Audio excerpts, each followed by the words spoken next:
It is Music Monday, where music articles are encouraged but not required. You guys have been sending a lot of cool stuff. Some of them are music-related things. Some of them are not. We're going to go through it. We always start with a topic, and because it's Monday, we start with a music-related topic. And some of you guys already know this because we talked about it last week. But today's topic, our favorite record labels.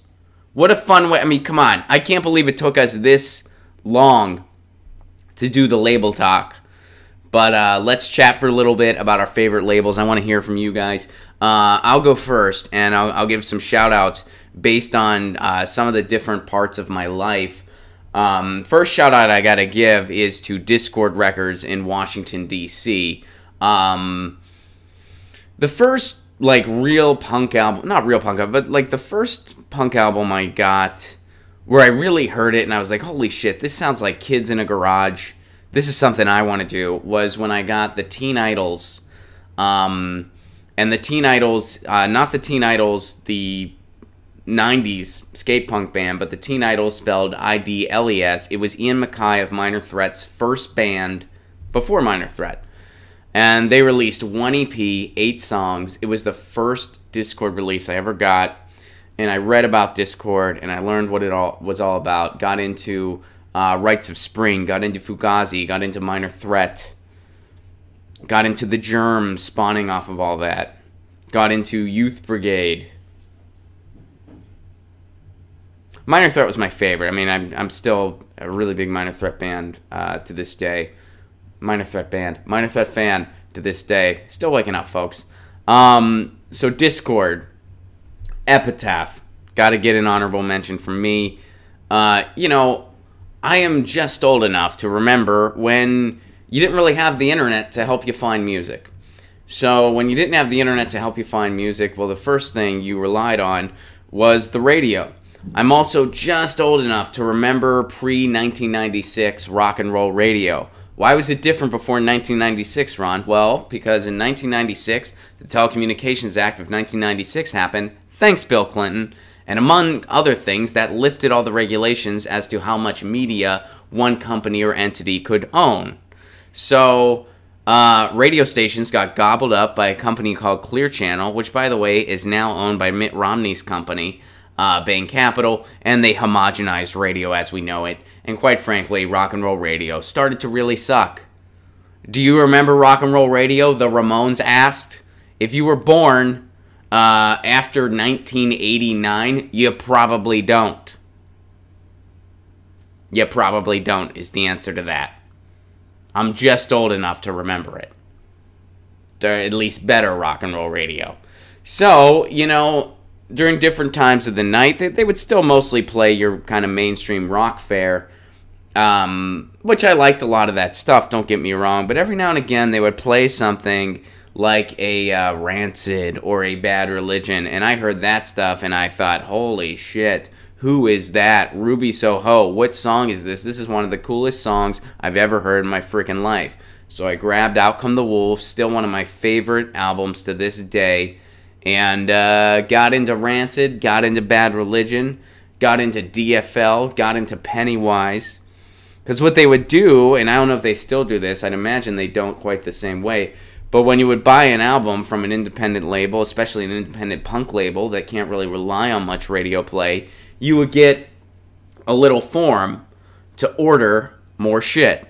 They would give you a form, they would describe the bands, and that was how you ordered more records. You would fill it out and you would get more records sent to you.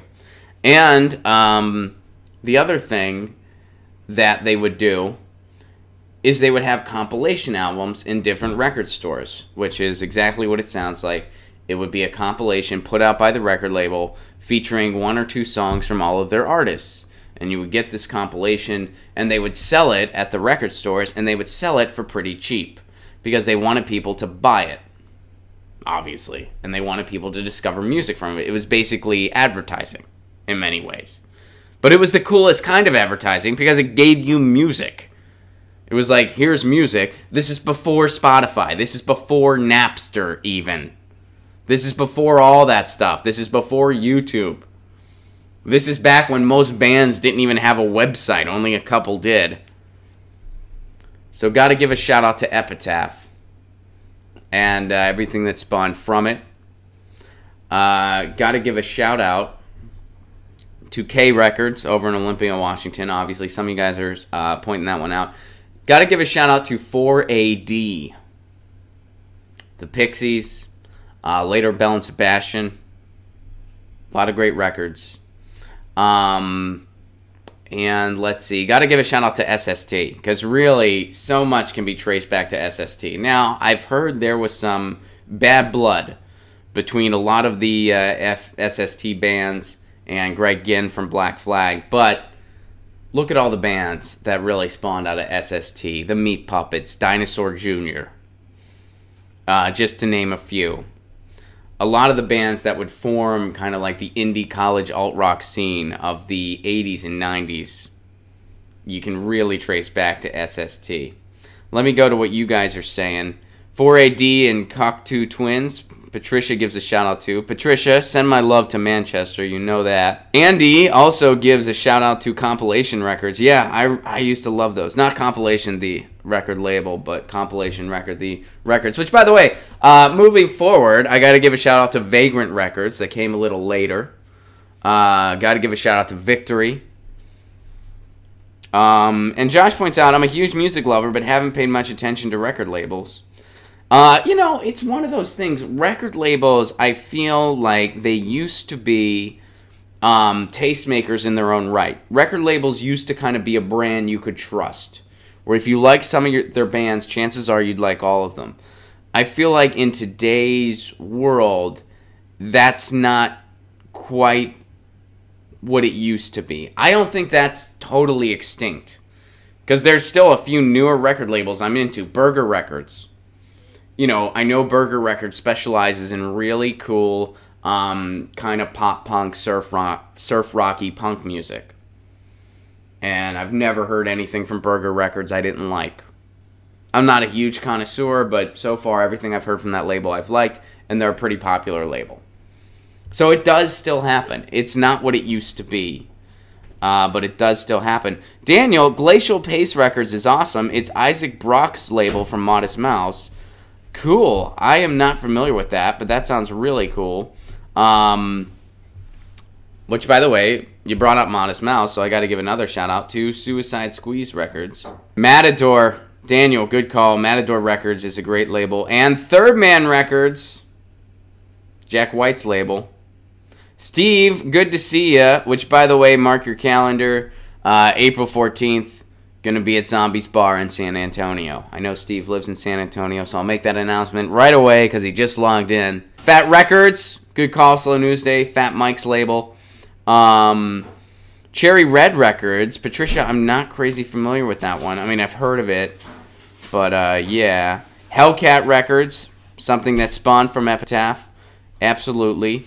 Earth Crisis gets a shout out. Slow News Day gives a shout out to Outcome the Wolves. Still one of my favorite records to this day. No Age Records. Just a Normal Average Guy says Nickelback is Clinton's fault. That is technically true. Oh, Mike S. Good shout out, and I can't believe I forgot this because I just went to their store in London. Rough Trade Records. Factory Records over in Manchester. Cherry Red. Which I know is part of all that scene. I'm just not as crazy familiar with them. Touch and Go out of Chicago. Good call, Mike S. Frontier, Posh Boy, BYO. I'm familiar with BYO. Frontier, Posh Boy, not as familiar with. Alternative Tentacles. Yes! Jello Biafra's label in Northern California. Still putting out great records to this day. A1 Records in Anderson, Indiana. Right on, Slow News Day. Since you're bringing up Indiana labels, I would be wrong to not give a shout out to Secretly Canadian and Jaguar Records in Bloomington, Indiana, the college town that I went to college in and called home for a hot minute. And they're still putting out some great records to this day. And they started putting out comedy, actually. I think they did Tig Notaro's album.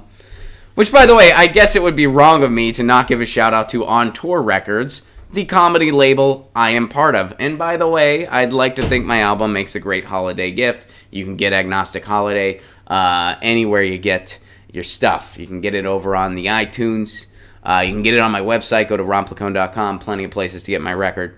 And shout out to my label. on tour records. There's only about 4 or 5 comedy labels in the country. I'm on one of them, you know? Anti Records, yes, also spawning from Epitaph, focused a little more on singer-songwriters, yeah? That was kind of a little more their thing. And B.S. Jeffrey gives a shout-out to Fat Possum, another great label. No Sleep Records, Plus 8 Records, Astral Works. Remember when Bad Religion was on Elektra? I thought it was Atlantic, actually. But I do remember Bad Religion did a major label release, mostly because they wanted to help get Epitaph out of bankruptcy, I'm pretty sure. I think that was why they did it. They wanted to use their advance to kind of help Epitaph out.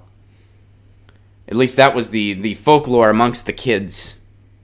But I do remember that. I thought it was Atlantic, but maybe it could very well be Elektra. I don't know. I know as far as major labels goes, Elektra was one of the good ones because it was run by somebody who was really into music, and they were into bands like the Smiths and the Cure, and they wanted to put out those records. So, you know, whenever you see like somebody that's into really good stuff, you know, taking someone else's money and making great music, that's cool. Sub Pop, Suicide Squeeze gets a shout out. I'd be remiss to not mention Sub Pop. Of course, we can turn to Sub Pop for so much. And up in Seattle, Sub Pop money still funds a lot of the venues. You know, a lot of those venues are still funded by Sub Pop money. Because Sub Pop really cashed in because of a little band called Nirvana. Which, by the way, Nirvana, like, Sub Pop didn't want to give record contracts. This was before, when Nirvana was working with Sub Pop, which Sub Pop released their first album, Bleach, Sub Pop wasn't into giving record deals out. Like, they didn't want to sign, because we're just going to do one record at a time. We don't want anybody to work with us that doesn't want to work with us. But what happened was Nirvana wanted a contract. They gave them one. Ended up being the best decision they ever made. Because when Nirvana, or it was just luck, Nirvana wanted it. Sub Pop didn't want to give it. Nirvana wanted it. Nirvana was like, sign us to a contract. They did. And then Nirvana became the biggest band in the world pretty much. Nevermind happened. And Sub Pop got a piece of that. Man, how... I mean, if I was Jonathan Poman and Bruce Pavitt, those are the Sub Pop guys, right? I mean, every day I would just be like, wow, best signature I ever did. Best signature I ever... Wow. Can you imagine that, like, signing your name on a piece of paper changed your life completely? And I know that happens all the time, but if they didn't do that, they would just be... I mean, they would still be doing well because they were putting out great records. They were making a living. And I'm sure Sub Pop would still be successful, but not like what happened. Emma gives a shout out to Stax. Yes. And you know what? We got to give a shout out to, and Andy also recommends the Stax Museum in Memphis. I second that notion. It's incredible. You also got to go to Sun Records, and you got to go to Graceland. Come on, you really do. Which, by the way, another label we can't be neglectful of, Sun Records. Come on. Kind of among the birthplaces of it all. Sun Records in Memphis, Tennessee. Who was Sam Phillips putting out? Elvis Presley, Johnny Cash, Jerry Lee Lewis. Yeah, that was a pretty good freaking label, huh? And... he ended up really cashing in. Did he cash in on music? No, he cashed in on a hotel chain. Fun fact about Sam Phillips of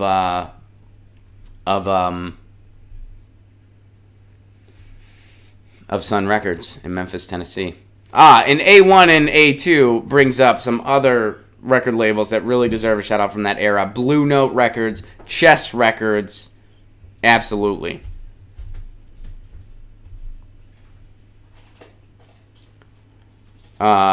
Radio-friendly unit shifter. Shout out to a Nirvana track there. Euro gives a shout out to Warner Music Group. Love it.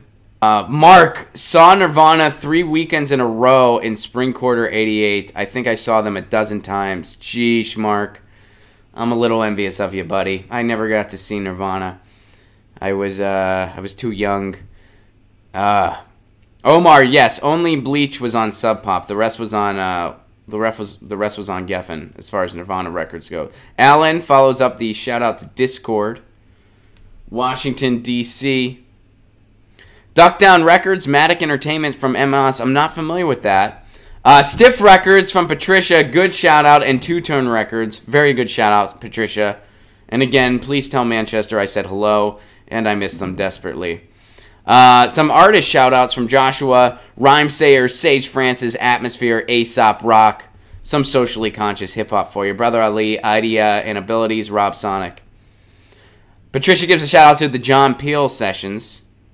Nice. And someone, Slow News Days, gives another shout-out to Secretly Canadian. Cool, cool, cool. BYO gets another shout out. Mystic Records for Rich Kids on LSD. Records. I'm not familiar with that. I don't know what that is. Metal Blade Records gets a shout out.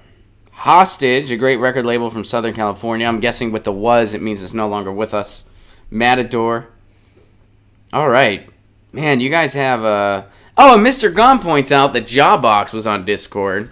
Some of the Discord stuff you forget it was there first. Same with Epitaph. Like, sometimes you forget, like, Dag Nasty was on Epitaph for a while. Yeah. Man, you guys have some great labels. Thank you guys for helping me out here. This was great. Tim also gives a shout out that the Cure's Peel sessions are epic. And Omar says that Incesticide was an underrated Nirvana album. Well, it was kind of a compilation of a lot of their earlier recordings and B-sides. So, yeah, I mean, it kind of went under the radar because it was just at a time where they just had to put a record out. So they just collected a bunch of B-sides and covers and threw it out there. But, yeah, it's a really, really fun record. And it's a great collection. And they did some fantastic covers that really do go under the radar compared to what Nevermind did and compared to what In Utero did.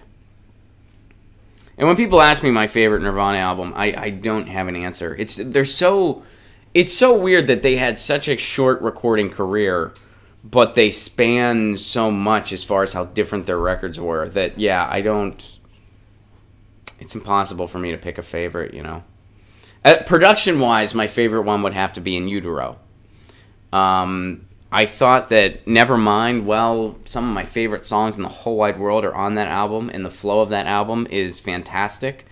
I do feel like there was a little bit of too many cooks spoiling the soup, because I felt like if I had to give one critique of that album, I would say it is mildly overproduced. Just slightly overproduced. You know. Get your news on with Ron. Don't you wanna know what's going on? We're getting our news on today. Get your news on with Ron. Don't you wanna know what's going on? We're getting our news on today. You can tweet me an article at Ron Placone. We'll go through it together